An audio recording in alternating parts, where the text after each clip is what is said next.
여보세요? She orders a milkshake in a nightclub. This is like the opposite of Jason Statham in a fight. Yeah. She really takes a beating. 나야. 발레리나.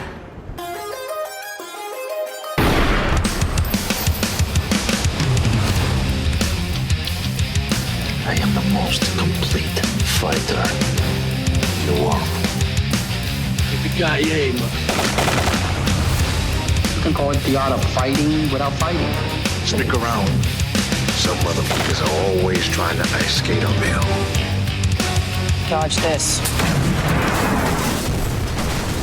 Welcome back to Dodge This Action Movies Unleashed, Season 3, Episode 3. We are talking about the South Korean movie Ballerina, and you're not going to believe this.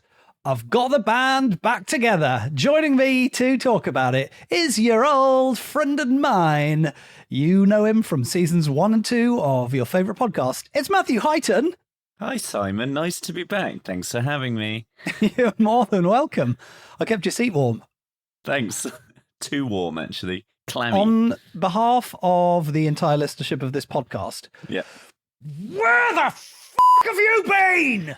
I've been very busy. I'm very sorry. I've got a lot going on, Simon. Yeah. It just you know how frustrating I am with the time anyway. No, yeah, I don't know what you're talking about. What are you talking about, mate? I just had no time. I've had literally no time. I've watched hardly any films. It's killing me. That is tricky, isn't it? I don't know when I'm going to get 9 days to watch Killers of the Flower Moon.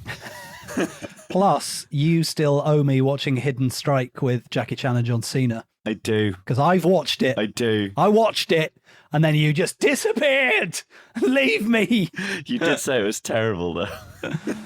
I'll say it's better than I thought it would be. That's all. Okay. I still want you to what? I was almost at the last minute going to go, forget Ballerina, mate. We're doing Hidden Strike. Get it on. I'm glad you didn't say forget Ballerina, because I really like this film and I can't wait to talk about it. Before we do, you say you haven't watched any movies, but I know when you say that what you actually mean is you've watched all 9 seasons of Buffy well, on a third screen while you've been editing something. Interestingly, so I haven't watched much, but me and my wife did watch Bargain. Oh, right. Yes, you told me about that. Which has the same... It's amazing. It's, again, South Korean. It has the same actress in, Chang Chong-soo. Does it? In both this and Ballerina, and she's brilliant in both. And I really do think you'd like Bargain, because it's got a lot of really fucking good action in, and it's all designed as, if you watch all 6 episodes without any credits, it's all designed as a one-shot. Like there's clearly hidden cuts. Like you can see like where they splice it together. But yeah, essentially it's a whole, like they're half an hour episodes. So it's essentially a 3-hour one shot. So it's brilliant. It's low budget. It's sort of got really, I don't want to spoil the concept. It's got a high concept, and they've clearly gone in and contained everything in this one hotel. But they have a post-credits thing after the last episode, and they clearly want to make this big world-building stuff. But the actual thing is a bit like The Raid, where they're trying to escape this hotel by moving their way through it, for reasons which I will not divulge because I don't want you to know them without finding them out naturally. And then, there's some really slick fights and stuff, and it's funny, and it's very good. I really, really enjoyed it, and I really want them to get a budget, like a big budget for it. I'm intrigued. Yeah, that sounds very cool. Yes, I did. I noted it down when you mentioned it to me. I couldn't find it streaming. It's Paramount. Yeah, don't have that, but I'm sure it will land on one of the other ones over here. I started watching My Name on Netflix, which is another Korean series about a hard-ass young woman, which they appear to do very well. We've said it before, and I'll say it again. South Korea is having a fucking renaissance. Yeah, but is it a renaissance, or have they just never stopped making good movies? Like, I don't know what they're coming back from. Yeah. They're just like churning out some really interesting, slick stuff. Yeah. And because like their sense of humor is obviously different to like our Western sense of humor, makes it really quirky, really interesting. It's always like again, we'll go into this, but this was shot so well. Yeah. Like, it was so well thought through, and I think a lot of their high concept stuff that's coming over is just great. Whenever I see something and it goes, oh, South Korea, I'm like, okay, so I'm interested. Just That'll on be the all basis right. of Yeah, it's fair. I think that's fair. Well, I'm only a few episodes into My Name, but so far, yeah, it's very good. Solid, like drama with action beats. Also, I've watched 2 DTV movies that you've swerved for the pod. I watched King of Killers, which features, I mean, he's on his way to being King of DTV, Frank Grillo, in a very interesting role. Frank Grillo sounds like a Naked Gun style character or a noir character. Yeah, it does. It's a moderately entertaining sort of. Gosh, I don't know how you describe it. It's almost like a tournament fighting movie, but it's not. It's like, I've assembled you all here for one reason. Always a reason, isn't it? Yeah, that's that sort of vibe. Does anyone go like, do we have to listen to this guy? That sort of course. Vibe. Yeah. And then that person is immediately killed, and then everyone's like, oh boy, I guess he's got us up against the wall. It's fine. It's super low budget. Some of it is just like, I think in my Letterboxd review, I wrote like, why does half this movie look like an After Effects tutorial? Like there's just so much weird post work done on it. Like the finale is sort of shrouded in this fake smoke. It's just, I mean, it's clearly like we're doing a lot with very little. We only had Grillo for a couple of days. Half of his scenes are him on like a screen where he's talking to this group of people. His character, conveniently, when he fights, wears a mask that covers half of his face. So they could just double him at will. It means well. But it's all right.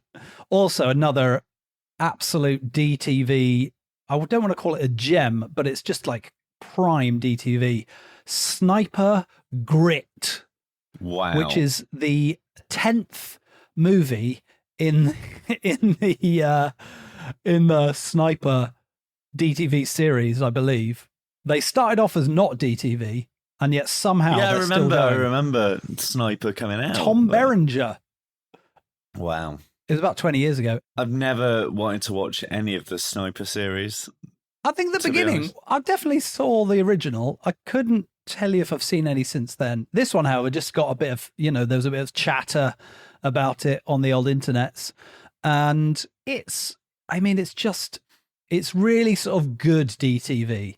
Like it's just doing its best. It's got like a nice little sort of directorial flair. It's very knowing. It's quite funny. Like it's all right. It's all right. It's like someone described it as like a pilot for a TV show.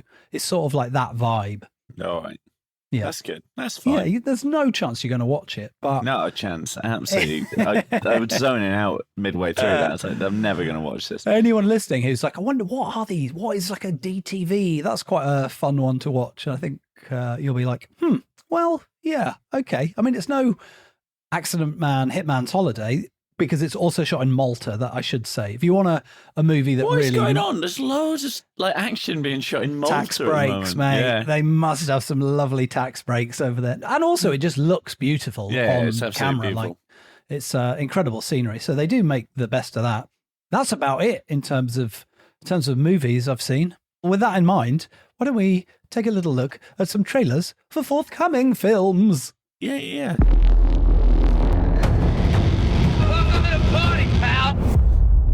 Oh, great. Yeah. Great. All right. Great, let's do it. I've got 3. I'm keeping it at a solid 3 these days, so we can absolutely smash through them. I like that. I was very happy with that. And, without meaning to sort of spoil it, I think these are 3 absolute gangbusters trailers here. We're going to start with Ganapath because it has just opened this weekend. Ooh. So it feels, as we're recording this on Saturday, the 21st of October, some people have already seen it, Matthew. I sadly have not, because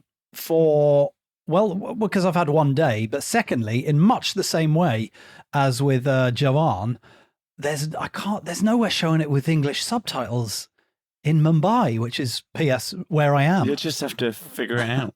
I just have to learn Hindi in the 2 or 3 week release window. How will I know what Tiger Shroff is saying? I don't think you need to know what Tiger Shroff is saying. He says a lot with his fists and body. You're right. You're right. His abs do most of the talking in this trailer, to be fair. He basically he says like 2 lines in the whole trailer. He's so lean, it's disgusting. Yeah. This looks like it could be so fun. Or I feel like I say this so often. It fully could go either way though, you know? Like as soon as it's like the year is 2070, I'm like, I might be on board. It looks like it's going to have a lot of good action, but it also looks like it's going to have a lot of shit. It's going to have some really tenuous. And again, going like, because we've done a lot of Bollywood action films, what I can't stand about Bollywood action films is I think they have to hit like a 3-hour quota. So they just repeat dialogue. Like they just.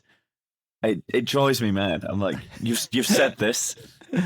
Yeah, they're just structured in a different way. It's just that's how they have to be that long so that you can cut them in half, basically. So then it has to, peak in the middle and then kind of start. It's like 2 movies. Very interesting. You're right. Yeah. Sometimes it's great. Sometimes it's like this is long.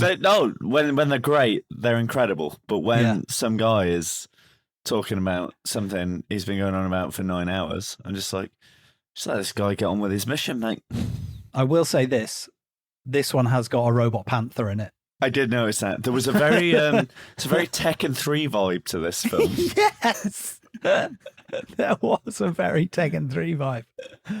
I am going to attempt to go and see it this week if I can find somewhere that will pander to my English subtitle whims. Fingers crossed. Interesting thing there, Simon. I think Tekken 3 was the debut of Panda. Very nice. Very strong. You know. All right, let's see what else we've got. Statham, the Stathmeister, old Stathatron is back in The Beekeeper, which you watched while we had this recording window open so I could gauge your live reactions to it. And you're right. The beginning 30 seconds are just like, right, so he's an actual beekeeper, for fuck's sake. And then thank goodness the Beekeepers is actually a secret underground organization of assassins, one assumes. Oh, yeah. This looks like it's old school meat and 2 veg Statham meets post John Wick 87-11 action. Yeah. I have high hopes for this. I'll admit the trailer did very little for me, but the director is the guy who did the Suicide Squad, isn't it? And I love the Suicide Squad. No, it can't be the Suicide Squad because that is. I think James it's David Gunn. Ayer, isn't it? Yeah, yes, David Ayer. It's not a Suicide Squad. It's the Suicide Squad you did not one. So now I'm out again. Oh no, he did Fury as well. That Brad Pitt tank movie. That was good. Which is all right. Yeah. This trailer said nothing for me. It really actually. I get so distracted by Jason Statham's American accent. Is it an American accent though, or is that just how he talks now? I don't know. He just lives like somewhere in the mid-Atlantic. Yeah. Bermuda? It's not a Bermudian accent. It is Bermudian. Yeah, I don't know. My thing with Statham, and I feel like I do like a lot of, I don't want to say early Statham, but like, your classic Statham movies. Your Lock Stocks, No, your post-Lock Stocks. You sort of, once he started establishing himself. Yeah. Best your Statham post-transporters. Ooh, that is... The Meg, obviously. Do you know what? I haven't seen The Meg. Oh my God. It has one of the funniest scenes I've ever seen in a film. It's brilliant. I've watched it about 7 times. I feel like that doesn't deliver the Stathamness probably that I'm looking for in the Statham I think movie. it does. I think you are underestimating the power Does of the he Meg. punch the shark at any point? Oh, Simon. Okay, I will watch the first one. I've heard the first one's all right. Yeah, I've swung by the second one. So don't watch... The second one was very bad. Don't watch Beekeeper, but do watch The Meg. The Meg, all right. Yeah, my thing with Statham nowadays is, and it didn't occur to me back in the day, and I suppose maybe it wasn't a thing back in the day, but he's sort of occupying this place in action cinema that is almost like the Arnie Slies of old. Yeah. Not so much Bruce Willis, because he doesn't have that everyman about him. And I think and I don't know if this is true, but he has a clause in his contract where like he can only be hit X amount of times or something. It's like he's like the anti Jackie Chan. He's like, I don't want to have people see me take a beating and then come back from that. I just want to be double hard all the way through and no one challenges me. What a weird thing, like, to stop the creative process. Like, what a weird barrier to have. Like, we've got Statham on board, but he doesn't want to get hit. But there's this really important character arc where he gets beaten. But you know what I mean? Like, what a fucking awful thing to do. I mean, if true, not happy about it, because I mean, it's not as fun if you're just like, well, he's very hard from the start. And no, you know, in a good action movie, you want, he's up against this guy.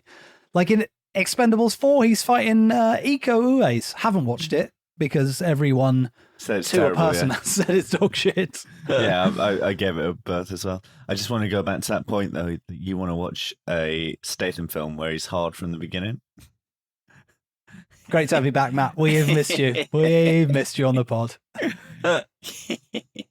I just want to see the light reflecting off his shiny dome. Let's get through this third trailer.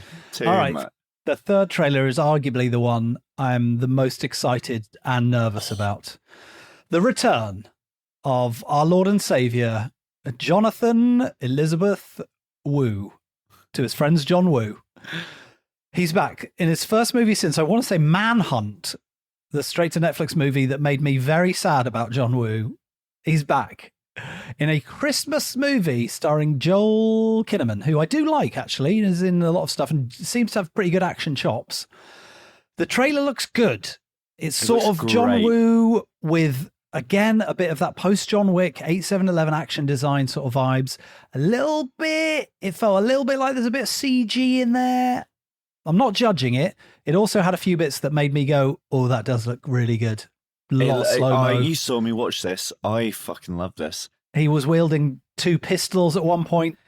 It looks like it's going to occupy that sort of nobody space. That sort of like, it's driven by rage. That sort of film. It seems like the plot is basically he trains himself to be John Wick and then is John Wick, but he can't talk. It's revenge film. I think this is going to be full adrenaline. Like, I think it's going to be a roller coaster. I honestly tingles watching this trailer because I am ready for more John Woo. He is old now. He's getting on a bit, John Woo.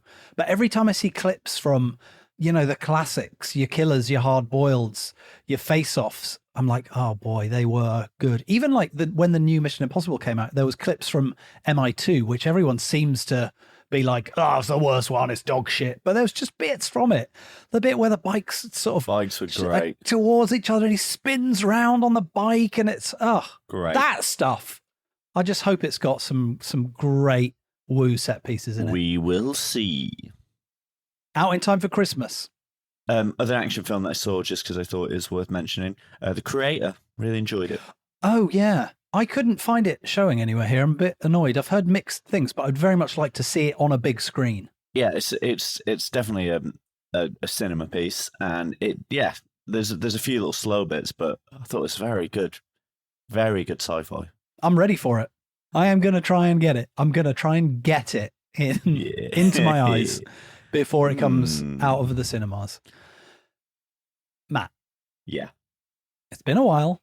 It has been a while. Do you fancy coming around to mine, firing up the old Netflix? I'm doing a bit of ba-bum with me. Just going to clarify what that means. Do you mean watch a film? No, I mean sex. Oh, then yes, I'm in. Perfect. Let's get into the feature presentation. And now, our feature presentation. Dodge this. We are having a nice time. We're all having a lovely time. All right. We are talking about the South Korean movie from this year, the year of whoever's Lord You Fancy, 2023, Ballerina, directed by Chung Hyun Lee and starring some other South Korean people whose names I'm going to let Matthew pronounce as and when we get to them. Matt, it's been a while since we've had a classic plot sum up. I feel like I've given you quite a sort of what do you call it when you give someone an easy ball, like a slow ball? Yeah. This one feels like even I could do the plot of this one, but please sum up the plot for us of Ballerina. A very simple plot. It is essentially a revenge film that springs off a tragedy between a friendship, an unlikely friendship that sprouted out of nothing. A ballerina and an ex-security guard who is a bit of a badass, essentially is thrown into a criminal world to avenge the suicide of her friend, the ballerina. And it is just a bit of a roller coaster to some grotty men. Very easy. That's it. I like the friendship part. I probably wouldn't have touched on that. The grotty men part definitely would have touched on, because I feel like when I sent you the message going, let's do this one, but it is a bit grotty. There is quite a lot of, like, you know, when we watched Furies earlier in the year, the Vietnamese movie about the three women who sort of tackled a sex trade ring. I don't really know how to describe it. I think that was a grottier film. I think this is... I agree. I think this is very well balanced. Like, so there is like warnings of sexual violence, and it is touched upon, but there's nothing visceral. There's nothing like vivid or like graphic. It's just on it's very much alluded to, and it is grotty stuff. And I thought they handled that very well, because you need that sort of real push behind the character, but no one wants to see that. No, and I think you're right. It's more just the subject matter. There's just like a lot of it's all about like guys who sell date rape drugs effectively, right? Like it's very kind of like I guess maybe I'm just don't like being faced with something that is an actual reality, but I do like it when somebody gets revenge on all those people. So that works out quite well for everyone, I suppose. It is very, very satisfying is the wrong word, because I say this, Chun Jong-sao, who is the main character, I think she's an exceptional actor. I think she really, like, she finds little moments of emotion in this film that I think would have got lost with a lesser actor. I think she really sells the idea that this could have been like one of those really slick Kill Bill, like gratuitous revel in the revenge, where it's actually quite underpinned with a lot of sadness and a lot of gravitas, and it mainly comes down to her performance. I think she really like plays that sort of withdrawn, I'm just going to get this done sort of thing. And there are like moments of levity and moments of humor. There's an exceptional bit where they test a flamethrower. So there is like, it's not a joyless film. Like, again, I think the drive of this film comes from the moments where they flash back to the friendship, and you do feel like you get that sense of this very sad, lost person. Finally, she almost directly says it. She finds a bit of joy in life through a friendship. I think that is like why this film lands so well. And it really is like, because the action, it opens with a really slick bit of action. Almost it is unnecessary to sort of just don't worry, we got this. Yeah. I had that same thought. Like, I wonder if this was one of those kind of like studio notes that was like too long before the first action scene, get something in. But at the same time, it is very sort of character setting, right? Like in the first 5 minutes, you're like, well, she's hard. That's all we need to know. Yeah. And they don't waste time with like unnecessary exposition, but they give you enough of the jigsaw to go, oh, that's why you can do this. This is, they give you enough. Yeah, there's never a flashback to her doing her previous job, right? There's a conversation where she chats to someone she used to work with or for that's kind of alluded to her being very good at being a bodyguard or whatever, but It's never like the flashback to her on the army base doing a mission. Yeah, So it's you're like, never oh, like- okay, I get it. What, they're an actual beekeeper? Oh my God. There's none of that. Why does he have to be an actual beekeeper now, though? What? It's a hat on a hat. Imagine that. He comes out of the beekeeping assassin game and goes, well, There's only I really like- one job, isn't there? I've always viewed myself, when you become your job. I just I've want to always run a viewed fish and myself chip as- shop. Sorry, Staith. It's beekeeping or nothing. Everyone who's come out of this program now runs a local honey distribution business. Yeah. Oh God, it's going to be terrible. Anyway. We'll see. Maybe it'll be. I think it's next year. Actually, no. Well, I just had this thought that if I'm going to get you to agree to it on air as well. If you come back for the Christmas special, maybe that'll be when Silent Night comes out. It will be. It's got to be. It's Christmas. It's looking like it wants the Die Hard action crown. Christmas. Last year it was crown. Violent Night. So Yeah. it seems apt. All right, well, fingers crossed for that. Anyway, back to Ballerina. I saw a tweet last week. I don't know if you saw this, but A24, the indie art house They studio. are the Miramax of this sort of generation, aren't they? They've yes. They've gone from awful stuff Speaking aside there. speaking of really grubby men. Grubby, yeah. But you know what I mean? They've gone from sort of indie hits to they're becoming like a powerhouse studio. Big time. Yeah. So they put out a tweet that says, we're looking for IP and action. And all I could think was, this is like an A24 action movie. Yeah. And also Kill Boksoon that we watched a while back. Yeah. Both out of South Korea, both very heavy on the drama beats, the like good actors, no sort of fear about leaving too much screen time between action beats. No sort of like, we've got to have 4 or 5 big set pieces in this movie. This movie probably has 3 action set pieces. And in between that, also a very lean 90 minutes. Oh, beautiful. It was an absolute delight. No Was there danger. any better sentence on the internet than 90 minutes or under? Yeah.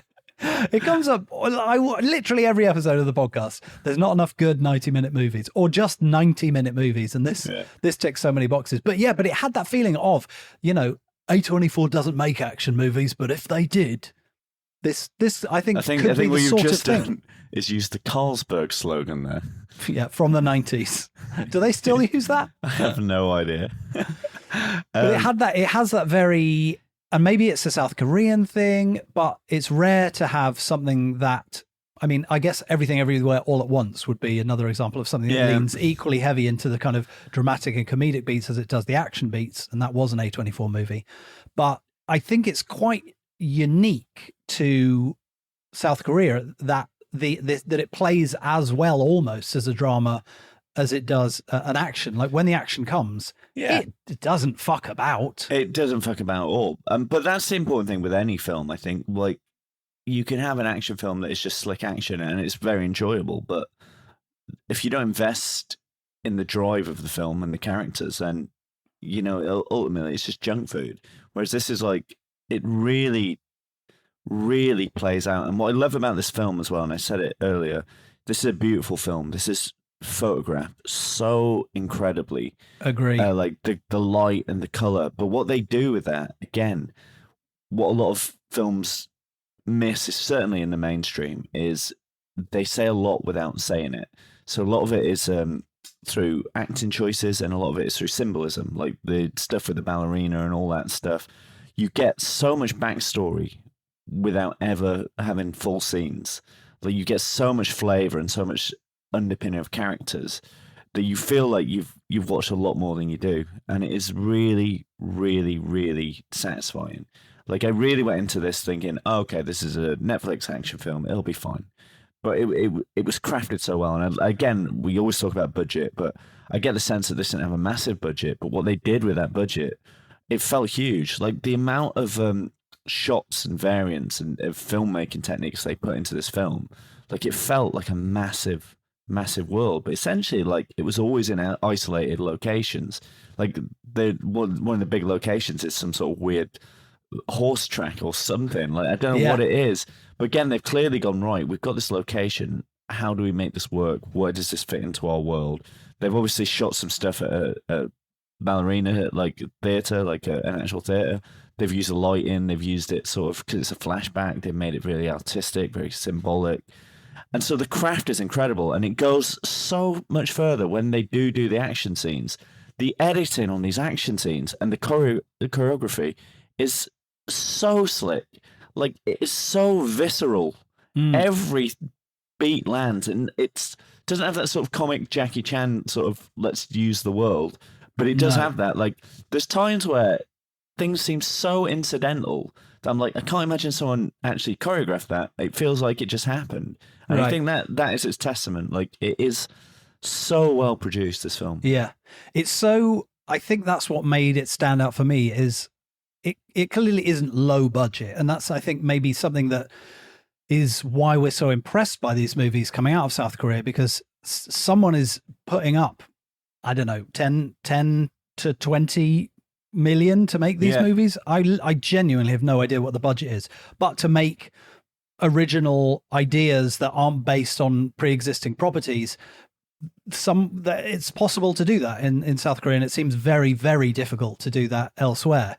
And so you've got the money to plan. Everything is so deliberate, you know. It, like you say, it looks great. It's just really beautifully shot, planned, lovely choreography. The editing in the action is, I think, sometimes like a little choppy, but that feels more by design than by omission. It's definitely a design shot. It makes everything feel frantic. Yeah, and the action is brutal at times in this. It starts off kind of like, this is a bit lighthearted, but there's some stuff in this that is like full gag, and I don't know if I want to save it for the action replay, because it's like there's just one bit that I sort of don't want to action replay it because I'd forgotten about it. What's interesting as well is going in thinking it's a 90-minute Netflix movie. And I think calling things a Netflix movie these days feels like a sort of pejorative term where we're like, you know, but do Netflix fund these movies, or does South Korea make great movies and then sell them to Netflix? Yeah. Is it they've made this and sold it on, and that Netflix has sort of That's my thinking. I think that as well. I don't know enough about the industry. Yeah, I can't. I really. Oh, hang on. Nope, that's not it. I'm really curious what the budget is, but I'm not going to find it. I don't think you'll find it on air. But I mean, please, the IMDb on this is so sparse. Yes, there's like is, 5 actors credited. It's like, again, like when you think of like a machine like Netflix, you're like, you know how people watch films now. We're obsessed with like going, what are they in? What else have they done? Like, I don't know whose job in the production in South Korea it is to fill in the IMDb details, but clearly it's not a priority at this point. Yeah. There's only 5 actors listed. But yeah, to my point, it feels it sort of seems like so disingenuous, but it feels like a real movie. That seems like a dumb thing to say. But if you took the action out, it still looks great. It has great performances. It's just well made. We talk about this a lot, and again, we are. I do think like a lower budget done well makes me like a film more than a big budget done well. I really like fight for the underdogs, but there's definitely a thing with Netflix where they, especially the last, like you saw the stuff coming out of sort of pandemic era, so it was a bit sparser. But there's definitely like a thing with them where they try and stretch something out, and you feel like this isn't. It's always like this isn't a 2-hour film. This could be a decent 90-minute. They always have that extra breath, that extra bit of air in it. But there's no fat on this film. Absolutely zero. It's so lean, like so lean, and like to the point where I paused it because I had to get up, and I was like, well, we've got through most of the meat of the film, and it was like 30 minutes in. I was like, wow. I was like, surely, like and it just kept coming. It was like so. Just roller coastered. It's amazing. Yeah. I really want people to watch this. Yeah. Because it's one of those films. I think again, if this got a mainstream release, say 20 years ago, before everyone sort of just consumed films, I think this would be a cult hit. We'd all be buying it on VHS. Yeah, definitely. Yeah, it's true, because I feel like there are these. I would love to see this on a big screen in the cinema. There's no reason it shouldn't play in cinemas. You know, Yeah. It looks grandiose. It looks good. It doesn't look like a straight to streaming, straight to digital DTV movie. You know, it looks cinematic. That's a word I should have probably used 5 minutes ago. Cinematic.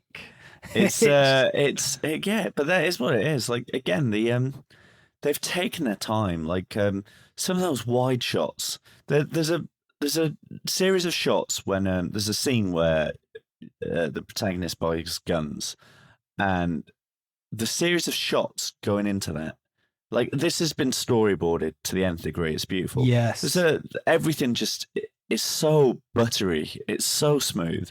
Like there's the soundscaping always like leads in. There's a bit where they go to this grotty hotel. The Lamborghini goes up the driveway, so it comes down on a crane shot. So from an arcing crane shot, which is beautiful, to a behind the car shot, the wheels come into the thing. It pulls up, and there is a reflection of the neon sign. It pulls into that. It's beautiful. It's like Chef's kiss. It's like comic book storyboarded, and Yeah. then all the sounds of the car and everything are like really rhythmic, and then it goes ding, and they're in the bell. And it's just so smooth, and it to the point where it was so well crafted.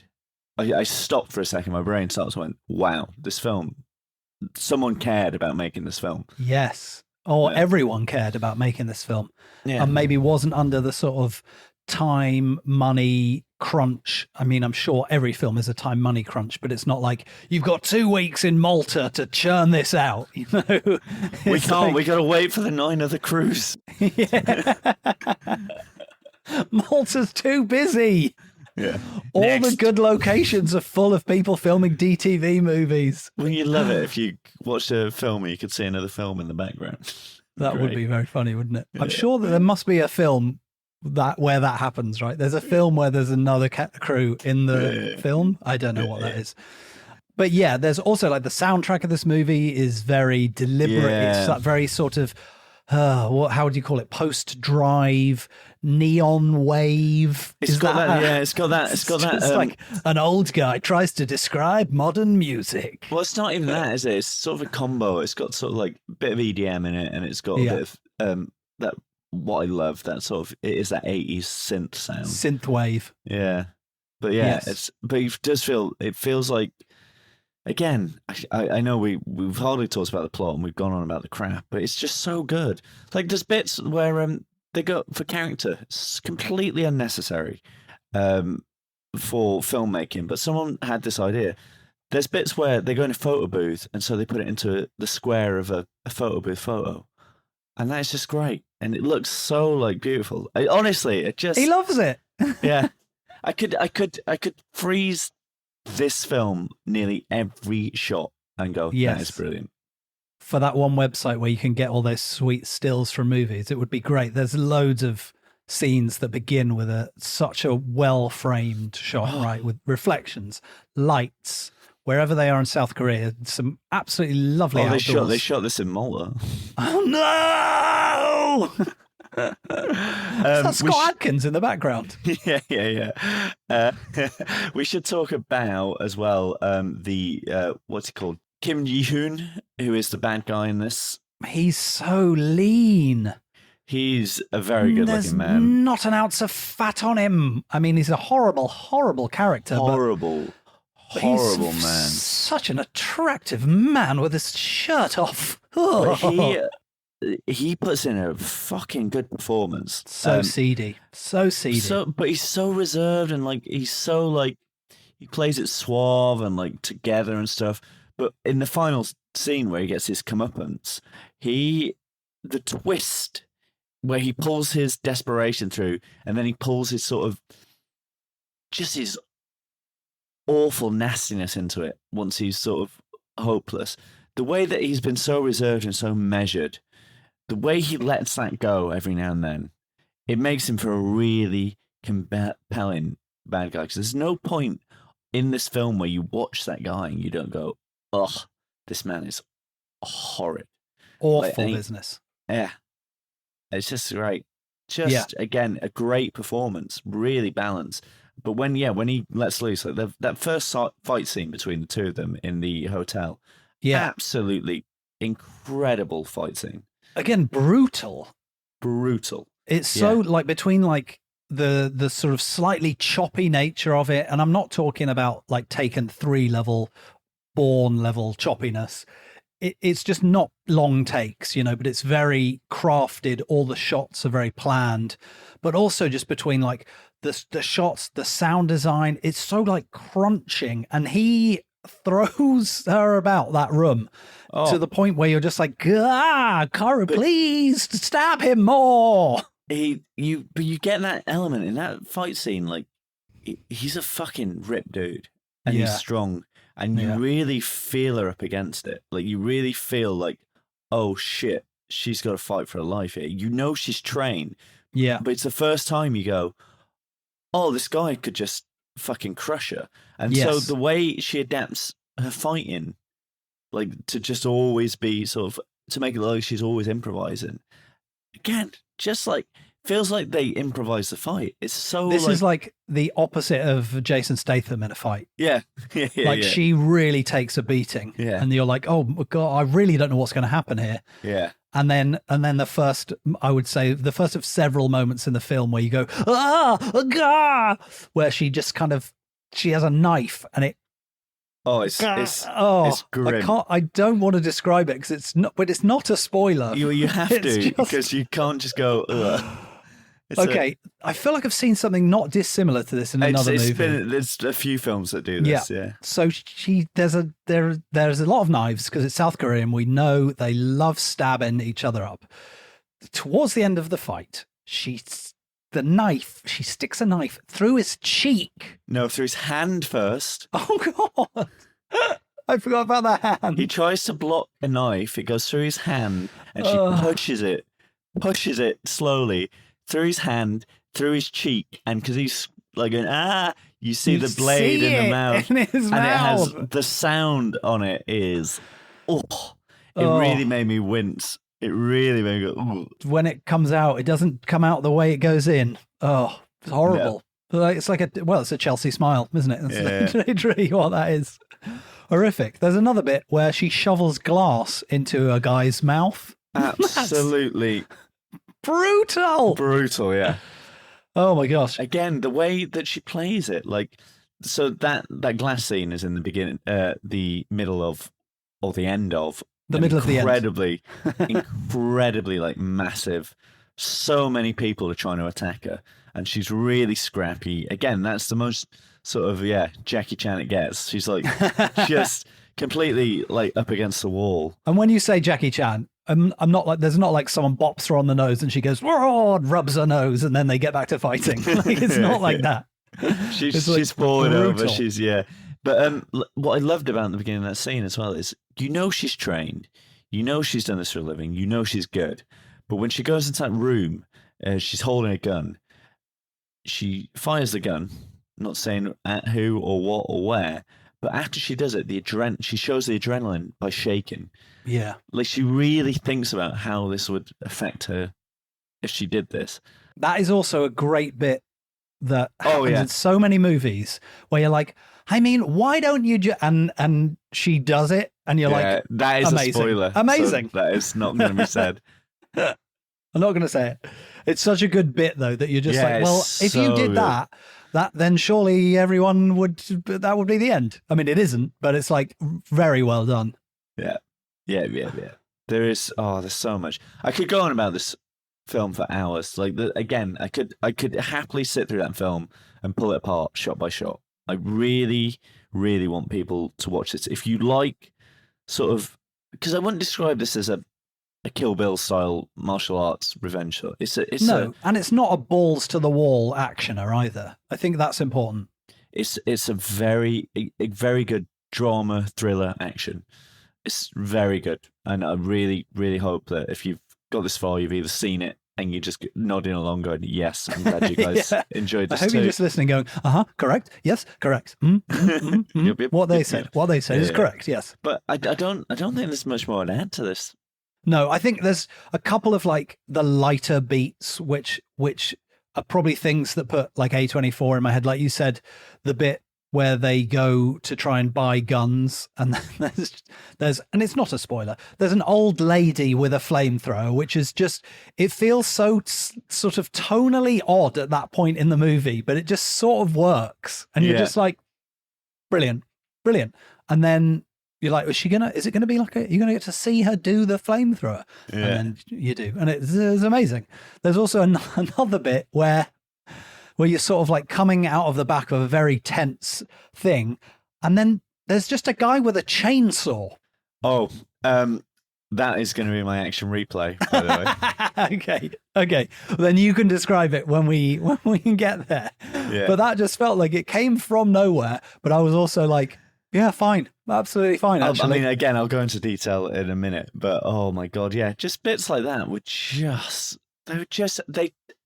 this is the thing, this film could have been very generic, but it put so many little details into so many little places. Like, again, sometimes for a comedy beat, sometimes for an action beat, sometimes for an emotional beat, but also like they just built a character without like bombarding you with exposition, like I said earlier. Like there's a bit where she goes into a shop when she's going to see her ballerina friend, and you just get this sense of she lives a life, and she has this quick exchange with the guy who works there. It's very nice, very friendly, and he never comes back in the film, and it's there just again to give a bit of breathing space to the character, and it's just all these choices. Yeah, it's just little beats, isn't it? Like he's like, oh, you haven't been around in a while, like come by more often, and just sort of shades in those background bits without spoon feeding it to you so much. It's great, especially because what follows in that is essentially the push of the film. So to give it like that, because she gets a phone call, it's late, she goes over to her friend's house, and it could have been that quick, but instead they give you a little bit of suspense, a little bit of like, oh, okay, this woman. Yeah, what's going on? Like, just I didn't explain that well, but it's very good. It's very good. But luckily, the listener has already seen it, and they're nodding along, going, "Correct, that is yes, you're correct. What you said is good. Yes, it was a very good bit. Thank you. I like the depth of the characters." We're probably going to be a lean podcast ourselves. Do you want to give me your action replay? Gosh, I mean, I'm looking at the time and I'm thinking, there's no chance we get in under an hour after threatening it for 2 seasons, but it feels like it could be possible. I'm just spinning. You do my hate. Yeah, I'm making this a Netflix podcast. Yeah. We've got to fill out 8 hours. Let's do action replays.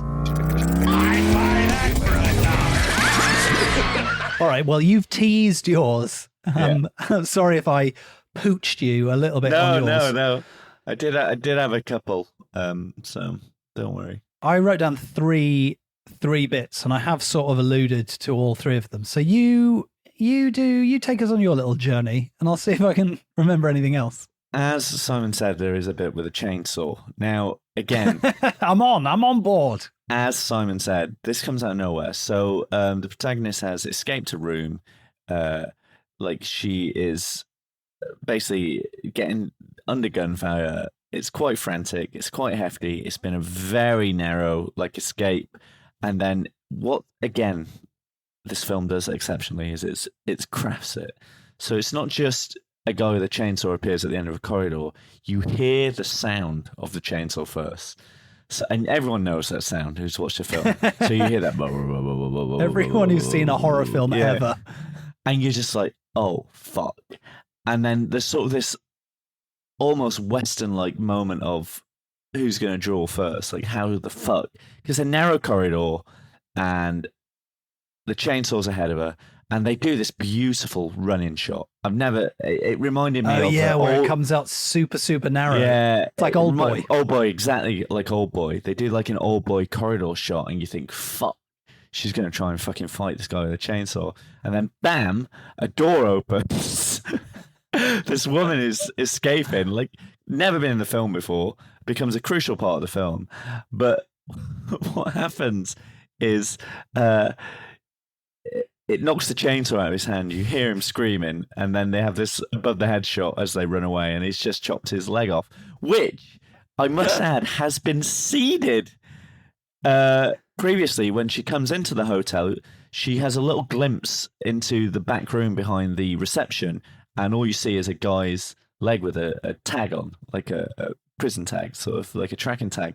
So they've already seeded his leg, which is incredible craft, an incredible moment. Like, how's he going to get that tag off? Yeah. Well, it's the other leg. It's the other leg. It's great. It's great. It is a very oddly dark, super darkly comic beat in an otherwise, sometimes brutally grisly, sort of sexually unpleasant movie. Yes, it is a sort of a rare moment of levity. Yeah. That was one of the ones I wrote down. The other, the Through the Cheek is just. I don't know if it's an action replay. Like, I don't want to see it again. I never want to watch it again ever. But it's stuck in my head, and at the time I was just like, like head in hands, like ah. And also the bit where she does the thing that we wish people would always do in the end of movies, which I don't want to spoil. But I will also, for the sake of the memorable bits, the old lady with the flamethrower. Yeah, Chekhov's flamethrower. That is a brilliant setup, and I thought it was a fun beat at the time, but it pays off, very well. Yeah. I don't want to do mega spoilers, but in a suitably unpleasant way. Weird action replay that has probably informed on the rest of my day. She orders a milkshake in a nightclub, and I'm just all. I watched it this morning. I watched it at 9:30. It was quite wake up. I've just been thinking about a milkshake all day. I think I'm going to go and get a milkshake after this.